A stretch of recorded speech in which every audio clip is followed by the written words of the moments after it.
Muchísimas gracias por continuar con nosotros. Bueno, este sermón del monte es impresionante, aun cuando, bueno, pudiera parecer inaplicable por las demandas del mismo. Sin embargo, para el nacido de nuevo, este sermón del monte es deleitoso y el Espíritu de Dios viene con fuerza, viene con poder y nos ayuda a aplicarlo.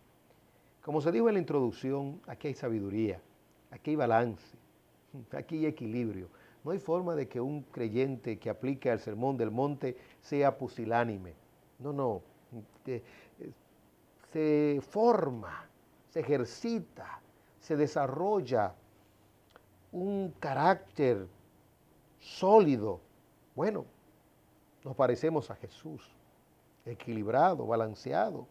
Algunos han estudiado las emociones del Señor y eso es impresionante, ver cómo en toda la Biblia el Señor se entristeció, el Señor se airó, el Señor sacó a los mercaderes, el Señor tuvo compasión, el Señor lloró, el Señor obró de manera equilibrada y justa, el Señor honró a su madre, el Señor le puso un stop o un pare a su madre, a su propia madre, no la deshonró, pero él sabía que por encima de María estaba Dios, el Padre, y que María, su madre, era simple y llanamente un vehículo para que él naciera, bendita entre todas las mujeres. Maravilloso esto, ¿verdad? Sin embargo, el Señor sabía que aun cuando debía de honrar a sus padres, y en este caso particular a su madre, que él se debía a su Padre Celestial, a su Padre amante. El sermón del monte nos ayuda a tener ese equilibrio.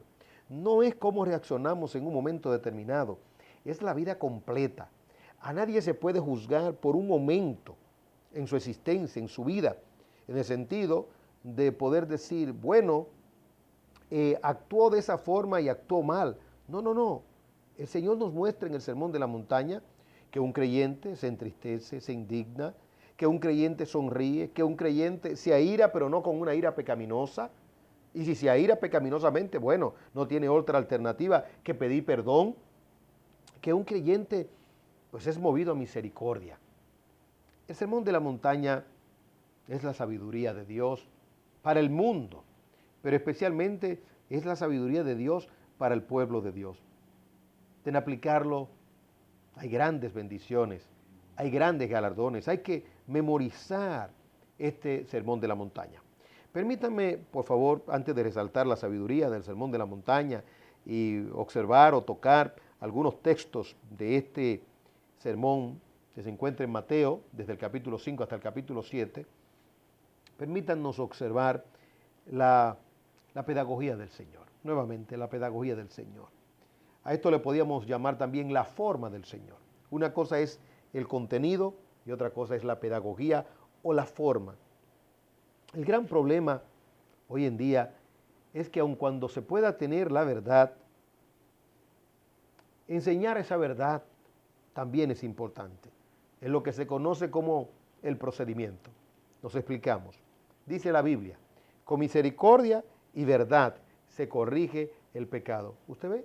La misericordia es el procedimiento, la verdad es el objeto.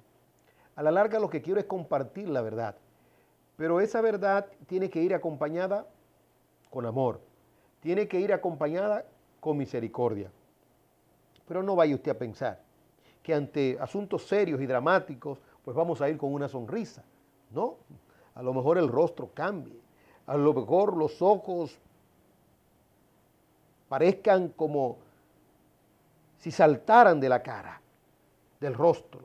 Las orejas podrían enrojecerse y no significa necesariamente que hay pecado. En la acción, en lo que mueve, puede haber amor. Lo que determina eso es la conclusión de la conducta o del hecho.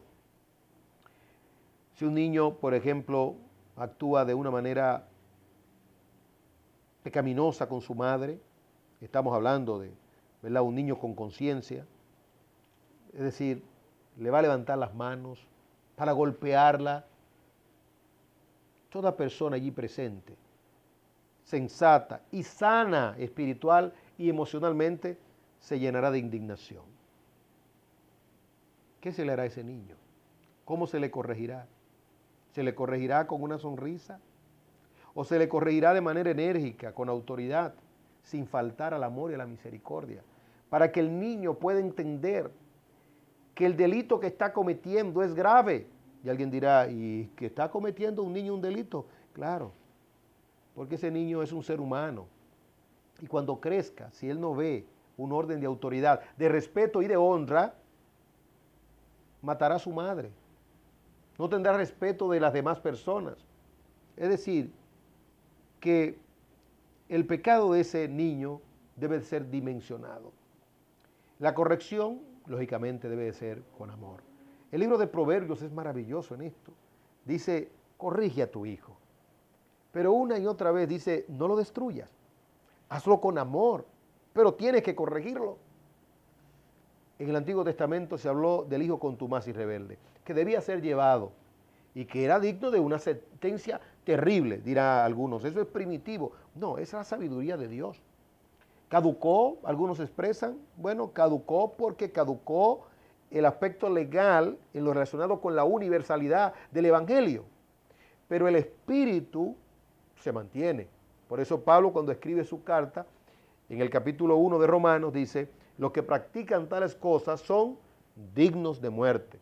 En otras palabras, Pablo dice, bueno, la pena capital, desde el punto de vista de Moisés, no está vigente, repetimos, en el contexto de la universalidad. Sin embargo, aun cuando no se aplique la pena capital, el texto nos muestra que Pablo expresa, es digno de muerte. Es decir, merece la muerte. Los que practican tales cosas merecen la muerte. A veces es duro, pero la justicia es dura para aquellos que no viven conforme a las reglas, para aquellos que no viven conforme a las leyes. Bien lo dice Pablo, las leyes no fueron dadas para los que hacen lo bueno, las leyes fueron dadas para quienes, simple y llanamente, para los que hacen lo malo. Bueno, misericordia y verdad. La verdad es el objeto, eso es lo que queremos, llevar la verdad, pero se debe de percibir que es en amor. El mismo niño, sí, el mismo niño que es corregido cuando levanta las manos y percibe la corrección severa y fuerte que procede del amor, el mismo niño se sentirá bien, valorará esto, aunque pueda llorar en el momento, aunque pueda resentirse en el momento, más luego el niño se siente bien. Y alguien dirá, ¿y por qué se siente bien? Porque fue corregido. Porque dice la Biblia, y la Biblia no se equivoca, ciertamente no se equivoca, el padre al hijo que ama lo corrige. Es decir, lo disciplina. Y eso es verdad de Dios. Pero desde el punto de vista emocional, el niño puede percibir ese amor. ¿Saben ustedes, queridos televidentes, por qué hay tantos adolescentes rebeldes y luego jóvenes que se convierten en delincuentes y hay criminales? Bueno, múltiples son las razones, pero una de ellas, y yo diría que una de las más importantes, es la falta de amor y la falta de afecto y de cariño. Amor y afecto que se muestran a través de la corrección y de la disciplina, porque el niño entiende, y luego el adolescente y el joven, que cuando fue corregido fue por su bien. Fue por su bien, simple y llanamente. Bueno, misericordia y verdad. El procedimiento es importante, la manera, ¿no? Cómo se hace, desde el punto de vista emocional, desde el punto de vista de las normas, desde el punto de vista de lo que Dios ha establecido en su verdad verdadera, en su palabra santísima. Y alguien preguntará, bueno, ¿y en qué sentido? Pues la forma, el énfasis. El énfasis de cada parte del sermón de la montaña. No inventemos. No tratemos con casuísticas sin antes tratar con doctrinas. La regla bíblica es primero la doctrina, luego la casuística. Grábese eso, por favor. Primero la doctrina y luego la casuística. Nunca trate el tema del aborto, por ejemplo, estamos hablando desde el punto de vista cristiano, claro está.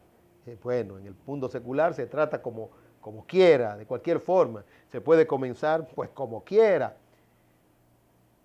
Lo importante es que se entienda, pero en el camino cristiano y en la pedagogía de la Biblia no es así. Primero la doctrina y luego la casuística, luego la ética, luego el tema, luego la problemática. Vamos a repetirlo nuevamente. Primero la doctrina, es decir, primero se presenta la verdad de Dios. Por ejemplo, en la epístola a los Romanos, 12 capítulos doctrinales. Y luego el capítulo 12, o desde el capítulo 12, entonces el apóstol Pablo comienza a hablar de cosas prácticas. La epístola a los Efesios.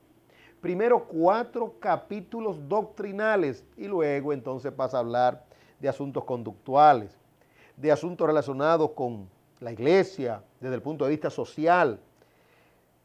Habla acerca del matrimonio, habla acerca de la crianza de los hijos, habla acerca, bueno, de asuntos propiamente laborales, pero primero presentó 4 capítulos doctrinales. No se da en la diana, no se da en el blanco. Cuando comenzamos con la casuística, sin la doctrina. Primero es la doctrina, es la verdad de Dios y entonces podemos aterrizar. En el Sermón de la Montaña encontramos eso mismo. No se habla aquí, por ejemplo, de la violencia sin antes hablar de las bienaventuranzas. No se habla del divorcio sin antes hablar de la función, es decir, sal y luz. No se habla aquí, por ejemplo, del respeto a la palabra sin doctrina. Y cuando se llega a la parte emocional, a la parte de la ansiedad, no os preocupéis por el día de mañana, primero hay una doctrina presentada. Es decir, que no podemos hablar de depresión, no podemos hablar de ansiedad, no podemos hablar de problemas internos sin antes presentar la doctrina. De eso se trata. El énfasis en todo esto es de trascendental importancia. ¿Por qué? Bueno, por una sencilla razón. Porque a veces usted, pensando que está promoviendo santidad, puede estar promoviendo todo lo contrario. Para concluir este segmento voy a poner una ilustración, las drogas narcóticas. Los expertos en drogas, y específicamente en la psicología de los consumidores, dicen que es muy delicado hablar acerca de drogas. Dicen ellos, a veces combatiendo las drogas, promovemos las drogas o promovemos el consumo de las drogas. ¿Puede pasar eso? Claro que sí. ¿Y cómo se hace? Bueno, hay que tener mucho cuidado cómo se habla acerca de los males que producen las drogas. Si usted habla mentira, por ejemplo, diciendo, las drogas no producen ningún tipo de sensación ni de felicidad. El que la consume o el que la pudiera consumir dice, bueno, pero a mí me produce un éxtasis. Y lo que veo en la película es que la gente se sienten bien. Bueno, entonces ya usted perdió su credibilidad, porque no habló con verdad. La Biblia, por ejemplo, cuando habla del pecado, ¿cómo habla del pecado? La Biblia dice que el pecado es deleitoso. ¿Cómo? Sí. En Hebreos dice, los deleites temporales del pecado. ¿Ve usted? La palabra de Dios es veraz. Los deleites temporales del pecado. Es decir, que el pecado ciertamente produce deleite, pero un deleite temporal. Es un caramelo envenenado que usted lo mete en la boca, lo introduce en la boca, o sabe muy bueno, pero es un veneno. Así es el pecado. ¿Ve? Entonces la Biblia, ¿ve usted? La Biblia se torna cada vez más veraz. Porque la Biblia no te dice, el pecado no te produce ninguna sensación. Sí produce una sensación. Es más, cuando Pablo abordó el tema del pecado y específicamente de la codicia, dice, cuando el mandamiento dice, no codiciará, ahí es que se levanta la codicia. Es decir, el deseo. Hay un placer interno. Cuando se te dice, no haga, ahí es que se quiere hacer. El énfasis.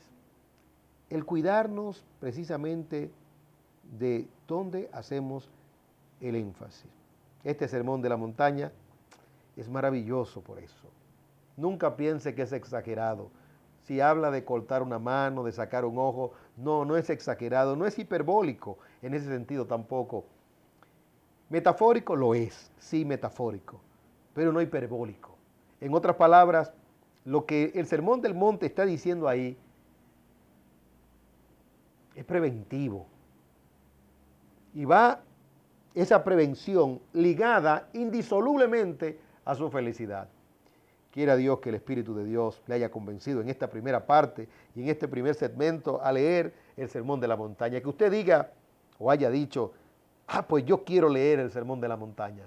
Capítulo 5, capítulo 6 y capítulo 7. Estamos en la parte final de un sermón para toda la vida. La sabiduría del Sermón de la Montaña. Con su sangre me lavó.